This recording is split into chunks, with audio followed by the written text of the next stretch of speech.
And this woman had the audacity to pretend to be an officer of the law just to try to arrest me for cutting down a tree in my yard.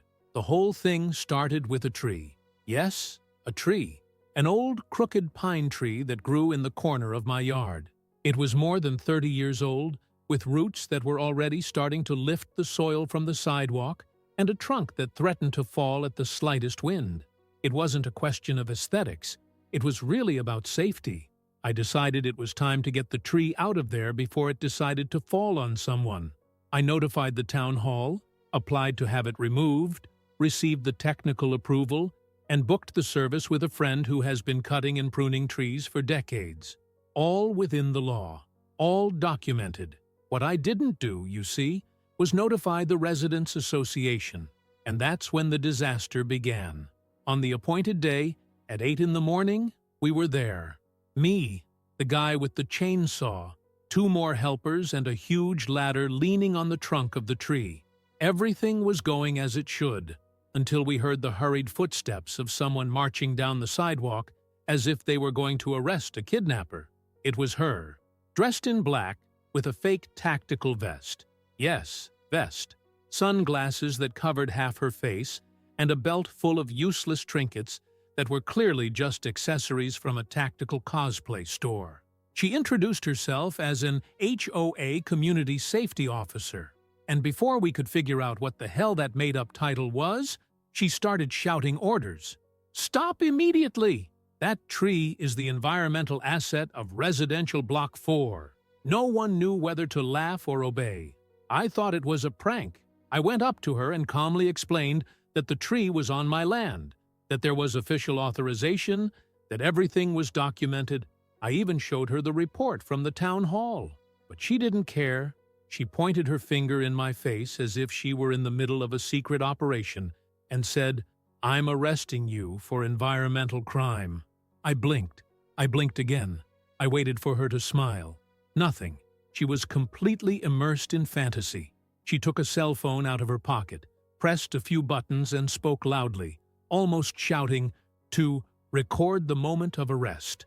And it was at that moment that I realized that she really believed she could arrest someone. The guy with the chainsaw, who had experienced everything in the countryside, including an inheritance dispute in the middle of a wake, put down the tool and pulled me aside, saying, "Bicho, this woman is unbalanced. This is going to lead to the police." And it was, because at the height of the scene, her shouting, "You're under arrest!"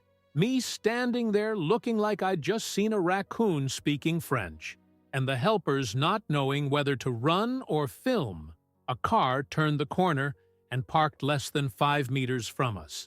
2 policemen got out with that calm typical of those who have seen a lot of ridiculous things, but knew how to recognize that this was a new spectacle. She turned to them as if she had summoned the army. She shouted, "Finally! This man is committing a crime against the environment and disrespecting a community authority." The detail. One of the policemen recognized her on the spot, and the first sentence that came out was, "Donna Lucia, not again." Her face changed from convinced arrogance to an almost childish panic.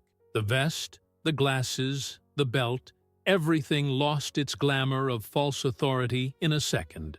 The policeman looked at me, asked for my documents, and I handed them over with the calmness of someone who knew exactly what they were doing. He didn't even spend 2 minutes leafing through the papers before saying, "Everything is in order, and you'll have to come with us now." The woman's eyes widened. She tried to argue that she was fulfilling her role as an agent of the community, that the HOA's internal laws allowed for emergency corrective action, and that she was acting in the name of the common good. But this time, it didn't stick. The car wasn't an extra, and the article on usurpation of public functions was apparently fresh in the police officers' minds. She was handcuffed right there, without ceremony, and for a few seconds it seemed as if the world had stopped. The pruning helpers froze with their tools in hand. The guy with the chainsaw stood motionless in the middle of the lawn, and I just leaned against the gate, crossing my arms, like someone watching justice act live. without the need for a hearing or a public hearing. The woman tried to argue, as if some nice speech was going to soften the fact that she was literally dressed up like a costume store policewoman, and giving a citizen with an official document in her pocket the go-ahead to arrest her. The most curious thing was that the policemen weren't surprised. The oldest, an elderly sergeant, looked exhausted. You could see in his eyes the weariness of someone who already knew that route, and indeed he did. He told me, quietly, that it wasn't the first time she'd gotten into situations like this. It's just that she'd never gone over the top like she had now. She said she'd already had a call from her reporting suspicious activity in the playground, where they later found out it was just a father pushing his son on the swing. On another occasion, she tried to stop a move because the sofa looked too modern for the colonial style of the neighborhood. Now she decided it was time to arrest people, but nothing, absolutely nothing, had prepared her for the embarrassment that was to follow. Because in addition to being arrested in flagrante for usurpation of public function, the woman still had to watch as the police officers explained to the neighbors, who were already beginning to crowd the sidewalks, that yes, it was a crime to pretend to be a law enforcement officer. Yes, giving a voice of arrest without authority was a serious violation. And no, the HOA has no police power. She was placed in the car with her head down, but still trying to maintain her posture. It was as if inside her head, everything still made sense. As if it were a misunderstanding that she would soon resolve with a call to someone important. Someone who would magically cancel the law and say, "Relax, you can arrest whoever you want," on the sidewalk. But that someone never showed up. What did appear was the uncomfortable silence of someone who finally understood that they had overreacted. After the car left, the workers looked at me with a mixture of relief and amazement. One of them asked, still holding his helmet, if we could continue cutting down the tree. I said that now, more than ever, and that, if possible, they should do us the favor of planting a new one in its place, one that was more resistant, not against the wind, but against other people's pranks. The news spread faster than a canceled bingo rumor. In a matter of hours, the whole neighborhood knew the story. And although I avoided feeding the gossip, it was impossible not to hear the whispers. Was she really arrested? They say she was wearing a fake badge. She thought she could arrest him. And each new version came with a more absurd detail, but none of them surpassed the truth. Because the truth, this time, was surreal enough. The next day, of course, the apologies began, but not hers. First came her husband, that quiet guy who barely gets noticed at the condominium barbecues. He knocked on my door, looking like he was carrying the weight of the world on his back, saying that she was very upset, that it was all a misunderstanding, that the pressure from the community was affecting her emotional balance. I listened with respect, but without patience. I said that I understood the stresses of modern life, but that fantasizing about authority and being arrested were not side effects of the menopause or a council meeting. They were crimes, and that she should explain this to the judge. A few days later, a letter came from her, handwritten, which surprised me, because nowadays, people who write letters by hand are either in love or desperate. The tone was half repentant, half accusatory. She apologized if at any time my attitude was interpreted as offensive, as if giving an illegal arrest was just a matter of interpretation. He said that all I wanted was to protect the well-being of the neighborhood, and that perhaps I acted with more passion than prudence. The letter ended with a strange request, that I reconsider my formal complaint so that she could continue contributing to the community. As if I had any interest in seeing her standing on the sidewalk again, wearing a vest and a trinket belt, swearing to be the law. I didn't reply. I kept the letter, like someone who keeps a reminder that madness, when dressed up as authority, becomes danger, and I carried on with my life. The tree was removed completely, and another was planted in its place. The garden returned to normal, the neighbors returned to their usual murmur, and for a few weeks, everything was quiet. But all this peace was a warning, because people like her don't disappear. They retreat, reorganize their delusions, and come back with even more conviction. And her return, when it came, was worse than the first outbreak, because this time she wanted revenge. 3 weeks. That's how long it took her to come back to the surface, resurfacing as if nothing had happened, as if she hadn't left in handcuffs in front of half a dozen neighbors and hadn't tried to arrest me in the middle of the street with a fake vest. 3 weeks. Only this time, she didn't come back alone, or with a vest. She came back made up to the core, with a new haircut, a briefcase under her arm, and the same look as if she thought she was still in control of the situation. And what's worse, now she was smiling.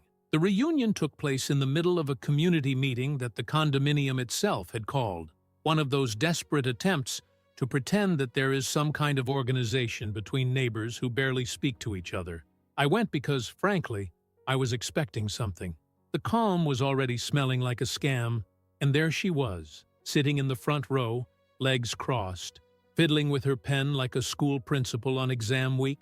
And when the floor was opened to residents, she raised her hand with a calmness that made me angry. She said that she had a project to restructure the coexistence of the neighborhood, and that she would like to present a new proposal for rules of behavior to maintain the order and security of the community. He started by handing out copies of a document that looked more like house arrest regulations, time to mow the lawn, color limits for houses, rules for fence height, type of plant allowed in the garden, and, of course, specific restrictions on removal of natural elements without prior consultation with the HOA. This was revenge disguised as urban planning. She didn't mention my name. She didn't talk openly about the tree or the prison scene, but everything there was targeted. Every line of the text was a provocation, dressed up as protocol. It was as if she was trying to write the story again, but now with pen and paper instead of fake handcuffs. And the most unbelievable thing? Some people there seem to consider it reasonable, because there are always those who confuse rigidity with leadership. I waited for her to finish. I waited for every word to be read, every point to be listed, and only then did I ask for the floor. I stood up, grabbed the microphone like someone holding a shovel to bury yet another absurdity, and got straight to the point.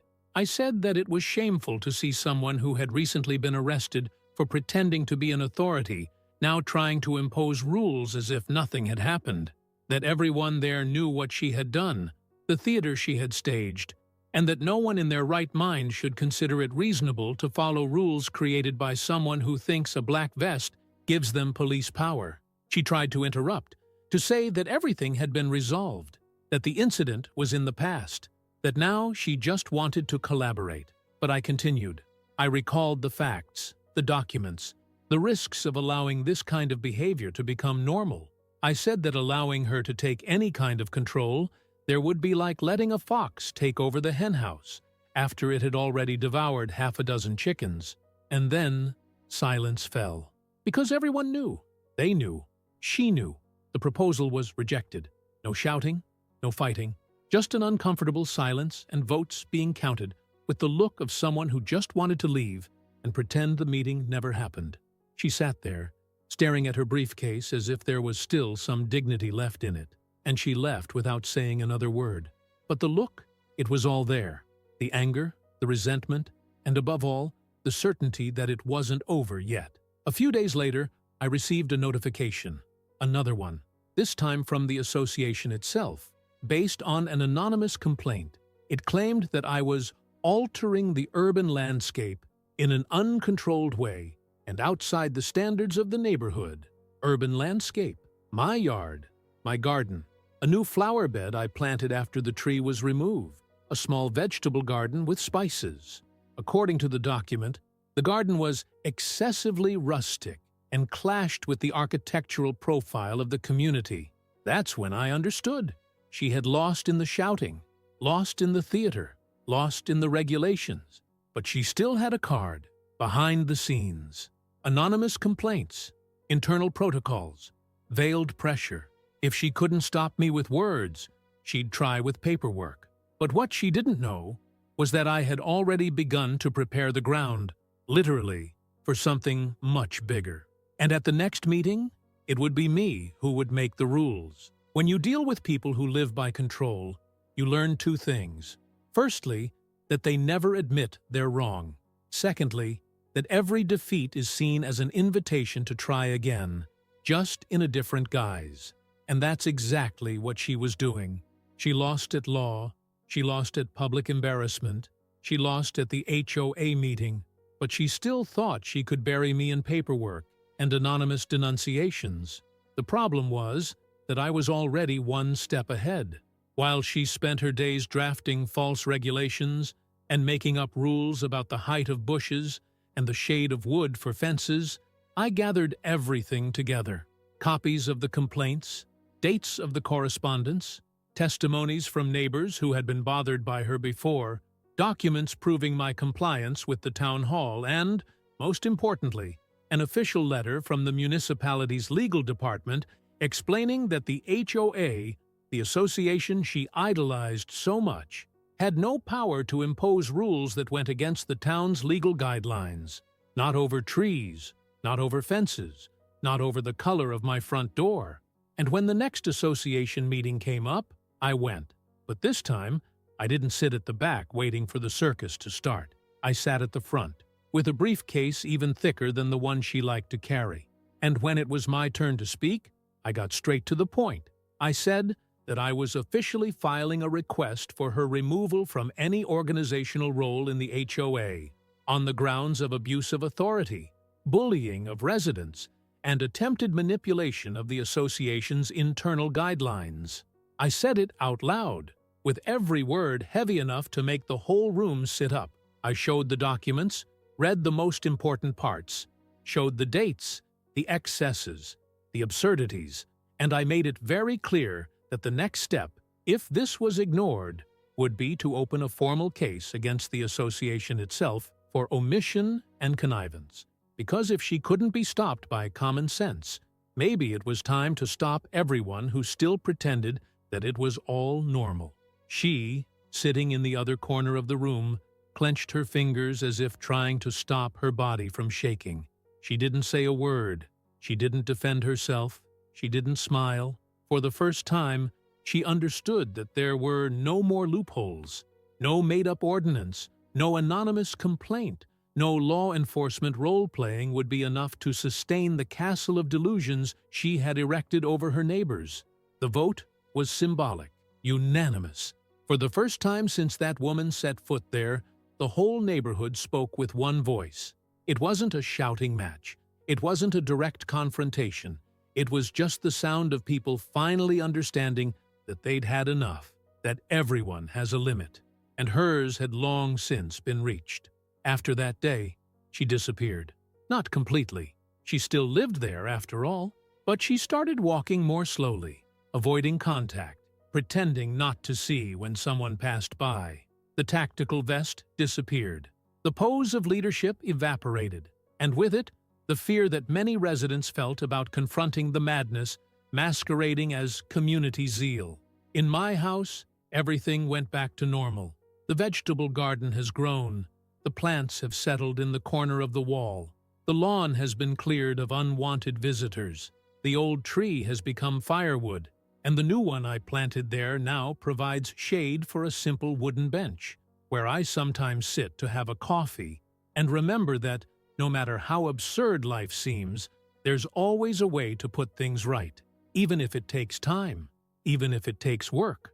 And every time someone asks me if the story about the woman who tried to arrest a neighbor by pretending to be a policeman is true, I just smile and tell them the whole story. And if you like this video, don't forget to leave your like and opinion here in the comments.